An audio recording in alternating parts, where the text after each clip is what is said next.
Assalamu alaikum wa rahmatullahi wa barakatuh. I really wanted to comment on a very important issue, which is polygamy in Islam.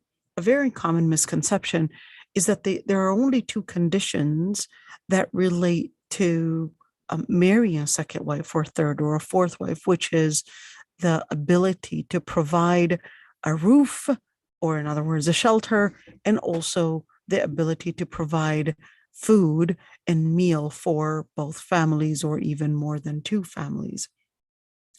Now, to speak of a woman's rights or any human rights in this type of narrowness is to actually, I would say, misrepresent Islam, because human rights are a lot more comprehensive, are a lot more intricate, and a lot more expansive than actually speaking about simple pets' rights, in where it's of shelter and food to provide for them, especially when there are children involved. And of course, the society that we're living in is totally different than the society that used to be during the time of the Prophet ﷺ, where polygamy was something that was practiced, that was a tradition, they were used to it. It's totally different than the complexities that we actually live in our times today, and especially those that are living in the West. When we overlook these complexities, we're actually putting our heads inside the soil, inside all these different troubles, and trying to blind ourselves from the realities that might actually put our children, our families, our wives probably in danger in many, and even we would be the ones responsible for bringing in trauma, or probably bringing in more and more complexities within the family under the pretense, well, Allah gave me this right and Allah permitted it. Now, this is not to say that if such conditions are not met, that this marriage would necessarily be zina. No one is going to claim that, because the ayah actually does clearly say, فَانْكِحُوا مَا طَابَ لَكُمْ, and it clearly emphasizes that مَا طَابَ لَكُمْ, that it's really based on the person, that is the man's pleasure to marry more than one. But to overlook the ideal circumstances and what it actually takes to get married to more than one is actually not considering the legal maxims in Islam. What do we mean by that? There's no doubt, like I said, that Islam regarded polygamy as permissible. There's no doubt. And yes, there is no doubt that it regarded it as permissible, regardless of whether the woman is ill or not. But there are conditions that must be met before considering it halal. And the legal maxims in Islam, not only in marriage, but even in a monogamous marriage, even in every single corner when we're talking about international rights, or when we're talking about home rights or individual rights, they're always supposed to be there. These are the simple basic rights of any human being, which is the preservation of, I usually put an acronym, DNAIM. And to make it short, in where when we're looking at D, I would say it stands for Deen, stands for religion and piety. If that is that polygamy and polygamous marriage, in other words, getting married to a second or third or fourth wife, is going to affect the deen, the children's deen or the wife's deen and their piety, then to actually overlook and blind yourself and say, well, I actually don't have to be responsible over that, and I would just have the right to get married, and turning that blind eye is actually not acting based on the legal maxims of Islam. considering the deen and the religion and the piety for the children. So what does that mean? If, for example, providing for two homes is going to affect where the children are living, probably in a less secure area, probably in a more highly in an area that has high violence, or an area that is not necessarily the best for their children, where they're probably attending public schools instead of Islamic schools. And then, of course, the money that you're providing is going to affect their deen, or even the wife's deen. Just as the man has the right to secure his chastity, it is also the woman's right to secure hers too. The second part, which is the nafs, to secure the nafs and secure the children's health and maintain their health and maintain the wife's health as well, whether that was the first wife or the second wife, or even the children's health, is the second issue that we must be considering as part of human rights in Islam. Security, whether in physical health or the third part, which is the mind and health security, and what we mean by mental health. If this marriage is going to cause trauma, or is going to cause trauma for the wife or the children, or is probably going to expand the responsibilities in different directions where it might cause chaos, then to only consider a certain pleasure and not consider and disregard the mental health and how it might affect the children, or it might affect the family, or how it might even affect them in a way where you're probably not there. Or maybe some women may not be probably wise in the way they deal with this, and probably cause a lot of chaos within the household. What might be suitable in one family or with one man might not be suitable for every single family. In other words, might not be suitable for your wife, or might not be suitable for your children in your circumstances. To disregard these circumstances is not practicing hikmah, is not practicing wisdom. To look into these legal maxims is actually considering the core of hikmah. In other words, is considering the responsibility that Allah subhanahu wa ta'ala will ask you about relating this family, or even the wife and the children. Number 4, the chastity, and the chastity, the wife's chastity and the family's chastity, and the protection for the family is also a very important issue, because if the family, like we mentioned earlier, is living in an area that might not be as safe as another more expensive area, then to just say, well, I'm providing them a roof to live under, and here I am, we're buying them the basic needs, and that's it, and just consider that my duty ended there, and therefore my responsibility, I will not be held accountable about, is really, again, overlooking what your children's rights and what your wife's rights are. Finally, the wealth. Unfortunately, many will just look at the wealth and focus on the wealth and disregard that it actually takes more than just a couple dollars to provide for these children and that wife. It's actually more detailed than that. To only look at the wealth and not even look at the other topics, and how do they relate to it mentally, psychologically? Are they ready for such a step? Or am I just being too arrogant, too narrow in my perspective, and just looking at my middle age crisis, perhaps, or just looking at my needs, another type of pleasureful needs, and not considering the responsibility that Allah subhanahu wa ta'ala had put you in charge of, is really narrowing your perspective of what it takes to make a family. Polygamy and women. Now, I'm not at all a feminist whatsoever. Feminism comes from a very different base, from a very different epistemology than Islam. Feminism is nothing but secular. Feminism is an atheist foundation. but I'm actually speaking about this matter from the legal maxims of Islam.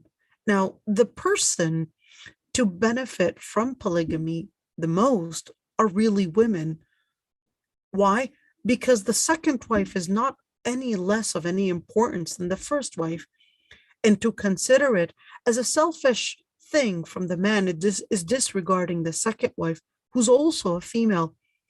Although some scholars did consider that he's obligated to fulfill the condition of not getting married to a second wife if she had stated it in the marriage contract, yet, just as monogamy is permissible, in that same sense, the one to permit monogamy is the same one to permit polygamy. In other words, when we say, or when we want to consider that polygamy or monogamy is halal, we're actually considering it as halal or permissible, not based on what the culture might regard as right or wrong, but how Allah subhanahu wa ta'ala defined what makes a marriage permissible. To consider the wife's permission to getting married in the normal situation is obligating something that by default one is not obliged to do.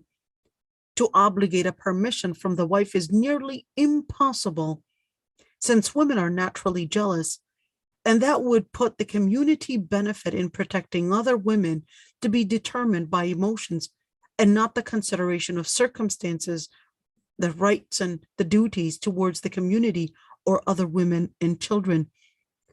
Although I did mention earlier the protection of the wife, the first wife or the second wife, or even the third wife or whatever, protecting her rights or protecting the children's rights in considering their mental health, considering their chastity, considering their health and probably needing the health care and coverage and etc., or even considering the schooling and being able to cover what needs to maintain their religion and maintain their piety. And of course, all that does require lots of wealth to make sure that it is actually distributed for the sake of the stability of physical, religious, and mental health. Those are the conditions that must be met for sure.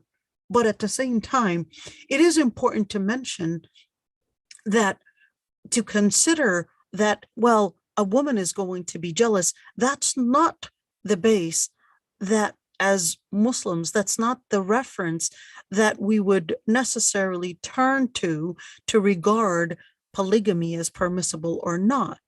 The reference that we turn to is really the text, because even if we are to say that let's regard the jealousy of the first wife, why did we think that the second wife is necessarily cruel or evil for accepting such a marriage? At the same time, why did we regard that the first wife's emotions are the ones to be considered in, and not the second wife also in her need to get married to be considered as well? In other words, there has to be an unbiased reference in order to turn to when we speak about polygamy or even any type of law, which is why we would turn to the text that is the Quran and Sunnah to consider whether it is permissible or not.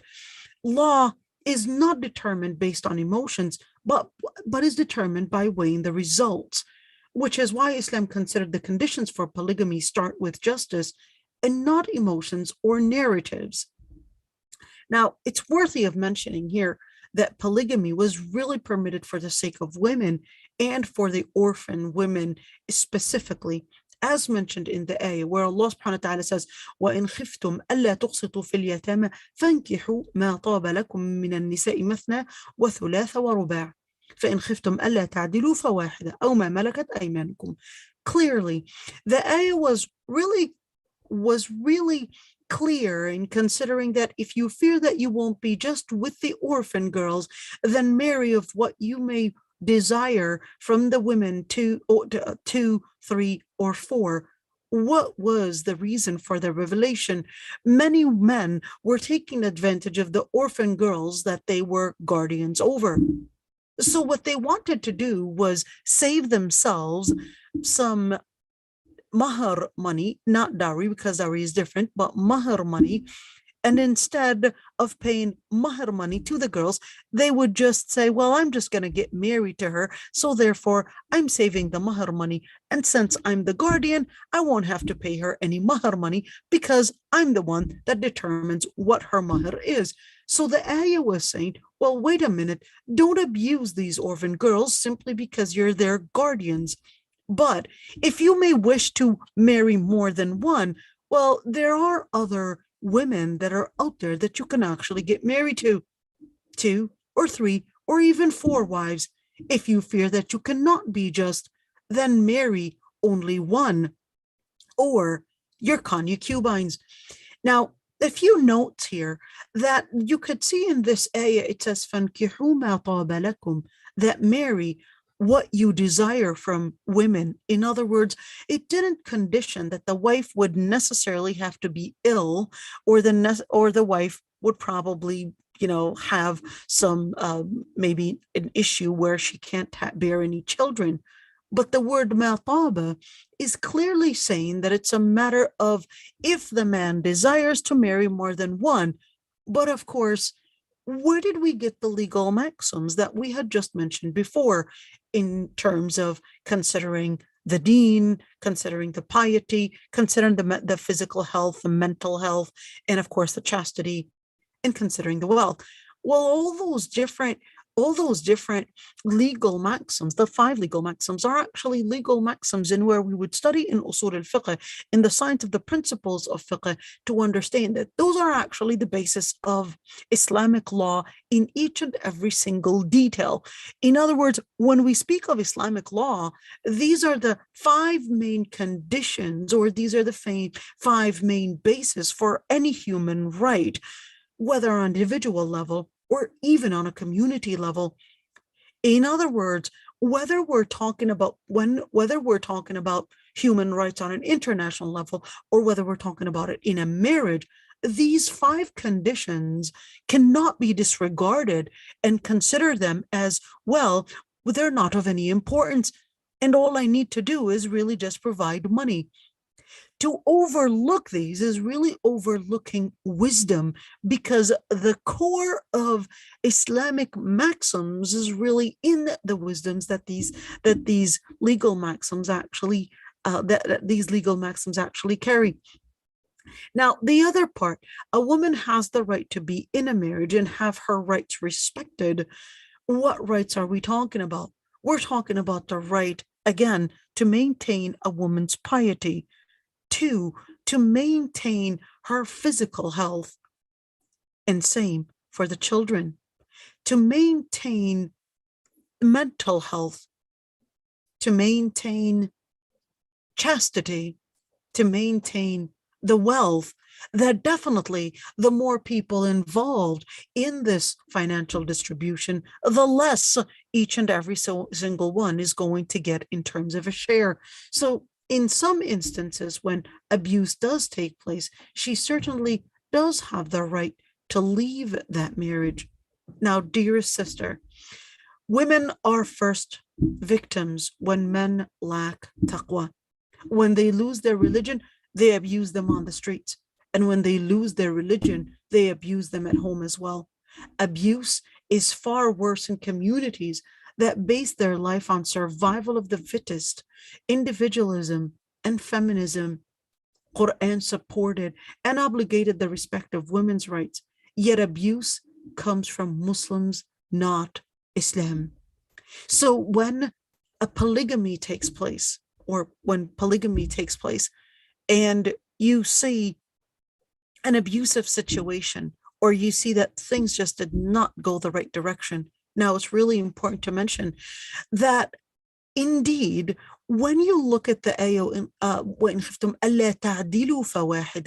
if you look at the ayah when it says, and if you fear that you will not be just, then marry only one, is actually, in an indirect way, indeed telling us that polygamous marriages do indeed have more drama than monogamous marriages.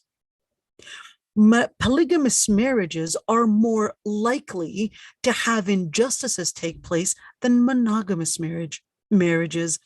Where did we get that from? Well, we got it from the ayah where it says, if you fear that you won't be just. What does that mean?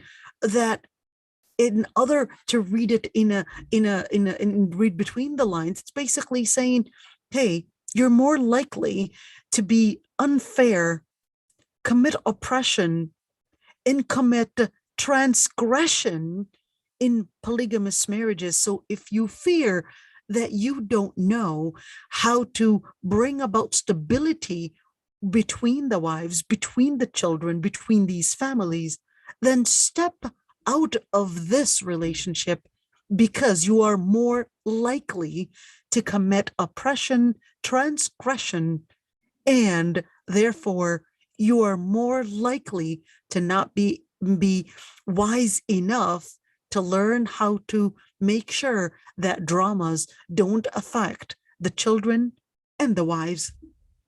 Now, like I said, Quran supported and obligated the respect of women's rights, but again, it's Muslims that will transgress. It's not Islam.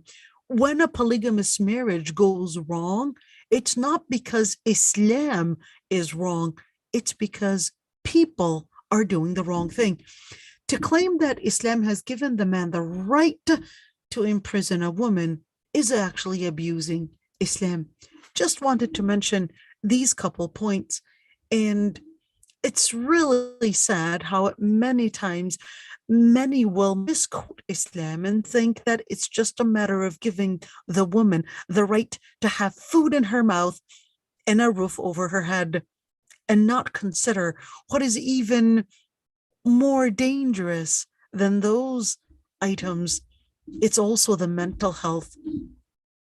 Unfortunately, we do still find that there are many that are actually abusing women, and in the name of Islam, misunderstanding Islam and thinking that as long as I give you these items, you should be okay. Allahul Musta'an. And I would like to just refer to some of the other videos that I've actually talked about this. And Jazakumullah khairan for listening. Assalamu alaikum wa rahmatullah.